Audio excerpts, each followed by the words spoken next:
എല്ലാവർക്കും നമസ്കാരം. വാർത്താവിശേഷങ്ങളുടെ പുതിയൊരു എപ്പിസോഡിലേക്ക് സ്വാഗതം. അങ്ങനെ ഏറ്റവും പുതിയ വാർത്ത, രാഹുൽ മാങ്കൂട്ടത്തിന് ജാമ്യം നിഷേധിച്ചിരിക്കുകയാണ്. മുൻകൂർ ജാമ്യം നിഷേധിച്ചിരിക്കുകയാണ്. ഏത് നിമിഷവും രാഹുൽ മാങ്കൂട്ടത്തെ അറസ്റ്റ് ചെയ്യാം, അല്ലെങ്കിൽ രാഹുൽ മാങ്കൂട്ടം കോടതിക്ക് മുമ്പാകെ കീഴടങ്ങിയേക്കും.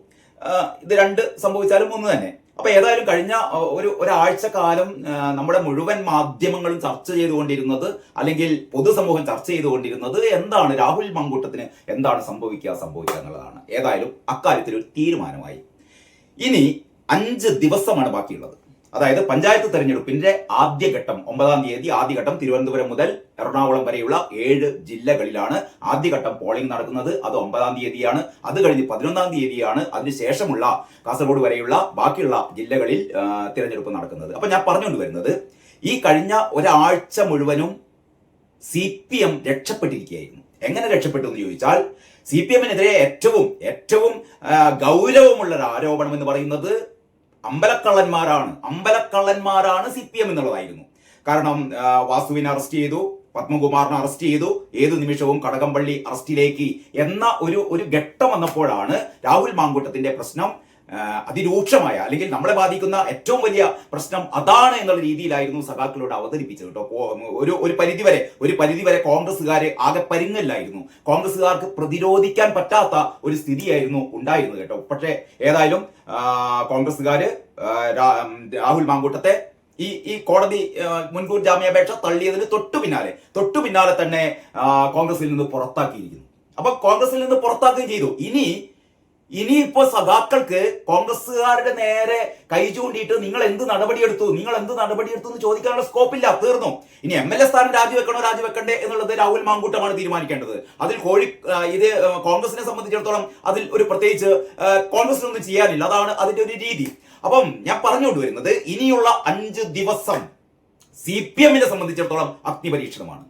അതായത് യഥാർത്ഥത്തിൽ രാഹുൽ മാങ്കൂട്ടത്തിന്റെ മുൻകൂർ ജാമ്യ ഹർജി തള്ളുകയും അതേ സമയത്ത് തന്നെ കോൺഗ്രസ് രാഹുൽ മാങ്കൂട്ടത്തെ പുറത്താക്കുകയും ചെയ്തതോടെ ഇവിടെ യഥാർത്ഥത്തിൽ പ്രതിസന്ധിയിലായിരിക്കുന്നത് CPM ആണ്. എങ്ങനെയെന്ന് വെച്ചാൽ, ഇനി ഇവർക്ക് രാഹുൽ മാങ്കൂട്ടത്തിന്റെ പ്രശ്നം കത്തിക്കാൻ പറ്റിയില്ല. കത്തിക്കുന്നതിന് ഒരു ലിമിറ്റ് ഉണ്ടല്ലോ. അതായത് പരമാവധി കത്തിച്ചു കഴിഞ്ഞു, പരമാവധി പൊട്ടിച്ചു കഴിഞ്ഞു. ഇനിയിപ്പം വീണ്ടും ആ കത്തിച്ച ചാരത്തിന്റെ അകത്ത് ഊതിയാൽ വെണ്ണീര് പറക്കുന്നല്ലാതെ വേറെ ഇനി തീ ആളിക്കത്തില്ല. അതിന് മാത്രം കത്തിച്ചു കഴിഞ്ഞു. ഇനി വരും ദിവസങ്ങളിൽ കേരളം ചർച്ച ചെയ്യാൻ പോകുന്നത് അത് തന്നെയാണ്, അമ്പലക്കൊള്ള തന്നെയാണ്. കാരണം ഇവിടെ ഏറ്റവും പ്രധാനപ്പെട്ട ഒരു പ്രശ്നം വരുന്നുണ്ട് കേട്ടോ. അതായത് കോൺഗ്രസ് പാർട്ടി, അല്ലെങ്കിൽ കോൺഗ്രസ് രാഹുൽ മാങ്കൂട്ടത്തെ ആദ്യം സസ്പെൻഡ് ചെയ്തു. അത് കഴിഞ്ഞിട്ട് ഇപ്പൊ പുറത്താക്കിയിരിക്കുന്നു.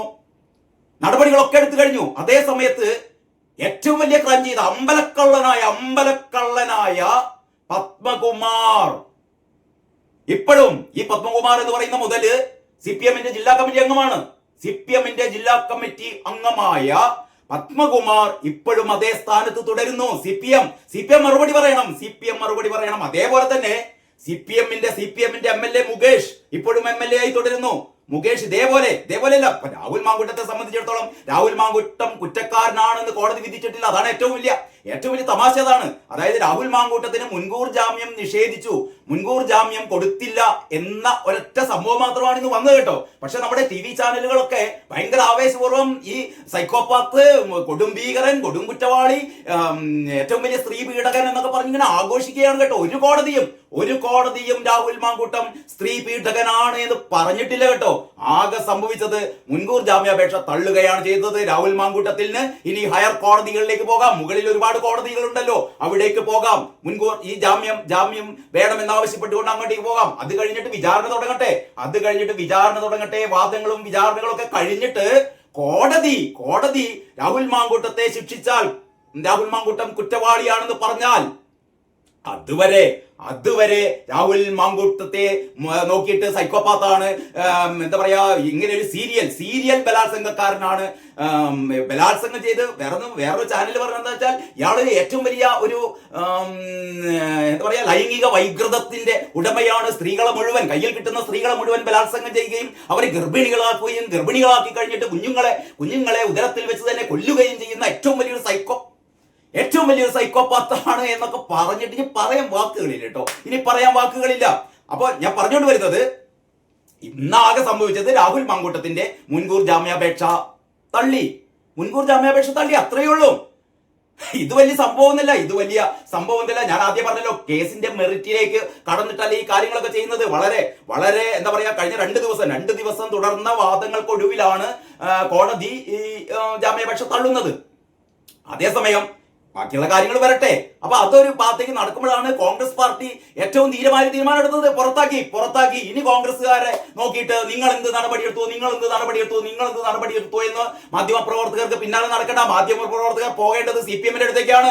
ചോദിക്കണം, പത്മകുമാർ എന്നാണ് നിങ്ങൾ പുറത്താക്കാൻ പോകുന്നത് എന്ന് ചോദിക്കണം കേട്ടോ. അതാണ് ഈ മാധ്യമപ്രവർത്തകർ ചെയ്യേണ്ടത്. അതല്ലാതെ മറ്റൊരു മുതൽ ഞാൻ കഴിഞ്ഞ ദിവസം പറഞ്ഞിരുന്നു, നമ്മുടെ ഇവിടുത്തെ തിരുവനന്തപുരത്തെ ജില്ലാ ജനാധിപത്യ മഹിളാ അസോസിയേഷന്റെ ജില്ലാ സെക്രട്ടറി ലസിത നായർ പറഞ്ഞ പോലെ മുകേഷിന്റേത് ചെറിയ സംഭവമാണ്, രാഹുൽ മാങ്കൂട്ടത്തിന്റേത് അതിതീവ്രതയുള്ള പീഡനമാണ് എന്നൊക്കെ പറഞ്ഞ പോലെ, അല്ലെങ്കിൽ ശിവൻകുട്ടി പറഞ്ഞ പോലെ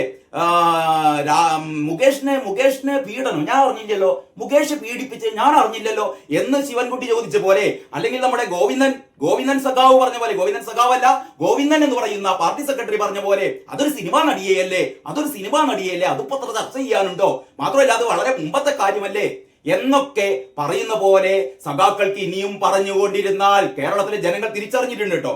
ഏതായാലും കോൺഗ്രസ് കഴിഞ്ഞ കുറച്ച് ദിവസങ്ങളിൽ ഭയങ്കര പ്രതിരോധത്തിലായിരുന്നു. അപമാന ഭാരത്താൽ ഇവർക്ക് പുറത്തിറങ്ങാൻ പറ്റാത്തൊരു സ്ഥിതിയൊക്കെ ഉണ്ടായിരുന്നു കേട്ടോ. ഇപ്പൊ തല ഉയർത്തിപ്പിടിച്ചുകൊണ്ടാണ് കോൺഗ്രസ്സുകാർ ഇനി മുതൽ വരുന്ന 5 ദിവസം തിരഞ്ഞെടുപ്പ് ചൂടിലേക്ക് കോൺഗ്രസ്സുകാർ വരുന്നത് തല ഉയർത്തിപ്പിടിച്ചുകൊണ്ടാണ്. ഞങ്ങളുടെ ഒരു MLA ഞങ്ങളിതാ പാർട്ടിയിൽ നിന്ന് പുറത്താക്കിയിരിക്കുന്നു, അയാൾ കുറ്റക്കാരനാണ് എന്ന് പോലും കോടതി വിധിച്ചിട്ടില്ല. പക്ഷേ ഒരു സംശയത്തിന്റെ ഒരു ബലത്തിൽ ഞങ്ങളിതാ അയാളെ പുറത്താക്കിയിരിക്കുന്നു. ഇങ്ങനെ ചെയ്യാൻ CPM-ന് തന്റെ ഇടമുണ്ടോ എന്ന് ചോദിക്കുമ്പോൾ ഉത്തരം മുട്ടുകയാണ് കേട്ടോ. ഏറ്റവും പ്രധാനപ്പെട്ട മറ്റൊരു കാര്യം പറയുന്നത്, കഴിഞ്ഞ 5-6 ദിവസങ്ങളായിട്ട് അമ്പലക്കൊള്ളയെ കുറിച്ചുള്ള വാർത്തകൾ നമ്മുടെ പത്രങ്ങളിൽ ഉള്ളിലെ പേജിൽ ചെറുതായിട്ട് മാത്രമാണ് വരാറുള്ളത്. ചാനലുകൾ അത് തൊടാറേയില്ല.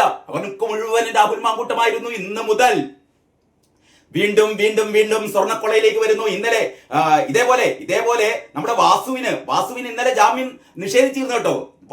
അമ്പലക്കള്ളൻ വാസുവിന്, പിണറായി വിജയന്റെ വലങ്കയ്യായ, പിണറായി വിജയന്റെ ഗുണ്ടയായ വാസുവിന്, മുൻ ദേവസ്വത്തിന്റെ പ്രസിഡന്റും മുൻ ദേവസ്വത്തിന്റെ കമ്മീഷണറുമായ വാസുവിന് ജാമ്യം നിഷേധിക്കപ്പെട്ടിരുന്നു കഴിഞ്ഞ ദിവസം. വാസു പറഞ്ഞത് പ്രായ കൂടുതല്, രോഗം എന്നൊക്കെ പറഞ്ഞ് ആണ് ഈ ജാമ്യാപേക്ഷ നൽകിയത്. പക്ഷെ വിജിലൻസ് കോടതി പറഞ്ഞു, ഒരു രോഗം കണക്കാക്കണ്ട, ഒരു പ്രായ കൂടുതലും കണക്കാക്കണ്ട, ഇവിടുത്തെ ഭക്തന്മാരെ ആകെ വഞ്ചിച്ച ആ രീതിയിലുള്ള സ്വർണത്തെ ചമ്പാക്കിയ വാസുവിന് ജാമ്യം കൊടുക്കാൻ പറ്റില്ല എന്നാണ് കോടതി പറഞ്ഞത്. ഒരുപക്ഷെ ഇന്നലത്തെ ഏറ്റവും പ്രധാനപ്പെട്ട വാർത്ത അതായിരുന്നു കേട്ടോ. രാഹുൽ മാങ്കൂട്ടത്തിന് ഒരു പെണ്ണ് കേസിൽ ജാമ്യം കിട്ടുമോ ജാമ്യം കിട്ടില്ലേ എന്നതായിരുന്നില്ല നമ്മൾ ശ്രദ്ധിക്കേണ്ടത്. വാസു എന്ന് പറയുന്ന അമ്പലക്കള്ളന് ജാമ്യം കിട്ടിയില്ല. ആ വാർത്ത ചരമക്കോളത്തിൽ ഏറ്റവും ചെറുതായിട്ടാണ് എല്ലാ പത്രങ്ങളും കൊടുത്തത് കേട്ടോ. പക്ഷേ അതാണ് നാളെ മുതൽ ചർച്ച ചെയ്യാൻ പോകുന്നത്. ഏറ്റവും പ്രധാനപ്പെട്ട ഒരു കാര്യം എന്ന് പറഞ്ഞാൽ, കഴിഞ്ഞ ദിവസം ഈ റിപ്പോർട്ട് അവതരിപ്പിച്ചപ്പോ 1.5 മാസം കൂടി നീട്ടിക്കൊടുക്കുകയാണ് കേട്ടോ. സ്പെഷ്യൽ ഇൻവെസ്റ്റിഗേഷൻ ടീമിന് ഹൈക്കോടതി 1.5 മാസം കൂടി നീട്ടിക്കൊടുത്തിരിക്കുകയാണ് ഈ ശബരിമല സ്വർണ്ണ കവർച്ചയെ കുറിച്ച് അന്വേഷിക്കാൻ. അപ്പോൾ ഏറ്റവും പ്രധാനമായിട്ട് ഹൈക്കോടതി പറയുന്നത്, ഇനി 2025 വരെയുള്ള 2025 എന്ന് പറഞ്ഞാൽ നമ്മുടെ PS പ്രശാന്തും അത് കഴിഞ്ഞിട്ട് വാസവൻ മന്ത്രിയായ പ്രശാന്ത് ദേവസ്വം ബോർഡ് പ്രസിഡന്റായ ആ കാലയളവ് വരെയുള്ള കാര്യങ്ങൾ അന്വേഷിക്കുമെന്നാ പറയുന്നത് കേട്ടോ. തീർച്ചയായും അടുത്ത 1.5 മാസം എന്ന് പറയുന്നത്, വരാനിരിക്കുന്ന 1.5 മാസം എന്ന് പറയുന്നത് CPM-നെ സംബന്ധിച്ചിടത്തോളം അവരുടെ ചങ്കിലിടിത്തി വീഴുന്ന കാലമാണ് കേട്ടോ. കാരണം ഇനിയാണ് അടുത്ത ഘട്ടത്തിലേക്ക് കടക്കുന്നത്. അടുത്ത ഘട്ടം എന്ന് പറഞ്ഞാൽ കടകംപള്ളിയാണ്. അതിനടുത്ത ഘട്ടം PS പ്രശാന്താണ്, അതിനും അടുത്ത ഘട്ടം വാസവനാണ്. ആ രീതിയിലേക്കാണ് SIT-യുടെ അന്വേഷണം പോകുന്നത് എന്ന് തന്നെയാണ് മനസ്സിലാക്കുന്നത്. അതിന്റെ കൂടെ ED-യും വരുന്നു. ED-ക്ക് ഈ പറയുന്ന ഇവരുടെ ഈ പോലീസ് റിപ്പോർട്ടും ഇത്തരം കാര്യങ്ങളും FIR-ന്റെ റിപ്പോർട്ടൊക്കെ കൊടുക്കാൻ വേണ്ടിയിട്ട് ഹൈക്കോടതി തന്നെ ഉത്തരവിട്ടിരിക്കുകയാണ്. ഹൈക്കോടതി തന്നെ ED-യോട് പറഞ്ഞിട്ടുണ്ട് അതിന്റെ അപേക്ഷ കൊടുക്കാൻ വേണ്ടിയിട്ട്. അങ്ങനെ ED-യും കടന്നു വരികയാണ് കേട്ടോ. ED കൂടി കടന്നു വന്നാൽ ദേവസ്വം ബോർഡ് പ്രസിഡന്റുമാർ മാത്രമല്ല, ദേവസ്വം വകുപ്പ് മന്ത്രിമാരും പ്രതികളാകുന്ന, ഒരുപക്ഷെ CPM-നെ സംബന്ധിച്ചിടത്തോളം 2026 നിയമസഭാ തെരഞ്ഞെടുപ്പ് എന്ന് പറഞ്ഞാൽ അവരെ സംബന്ധിച്ചിടത്തോളം ഏറ്റവും വലിയ ഒരു അഗ്നിപരീക്ഷയായി മാറാൻ പോകുകയാണ്. ഇത്രയും കാലം നിങ്ങൾ രാഹുൽ മാങ്കൂട്ടത്തിന്റെ ഗർഭം എന്ന് പറഞ്ഞു നടന്നു. ഏതായാലും ഗർഭത്തിന്റെ കാര്യമൊക്കെ ഒരു വ്യവസ്ഥയായി. ഇനി നമുക്ക് സ്വർണ്ണക്കൊള്ളയെ കുറിച്ച് ചിന്തിക്കാം. അതുകൊണ്ട് തന്നെ ഈ കോടതി വിധി എന്ന് പറയുന്നത് മുൻകൂർ ജാമ്യാപേക്ഷയെ സംബന്ധിച്ചുള്ള രാഹുൽ മാങ്കൂട്ടത്തിന്റെ കോടതി വിധി യഥാർത്ഥത്തിൽ ഇത് തിരിച്ചടിയാണ്, അല്ലെങ്കിൽ ഏറ്റവും വലിയ ആഘാതമാണ് ആർക്ക്? CPM-ന്. അതാണ് ഏറ്റവും പ്രധാനപ്പെട്ട കാര്യം.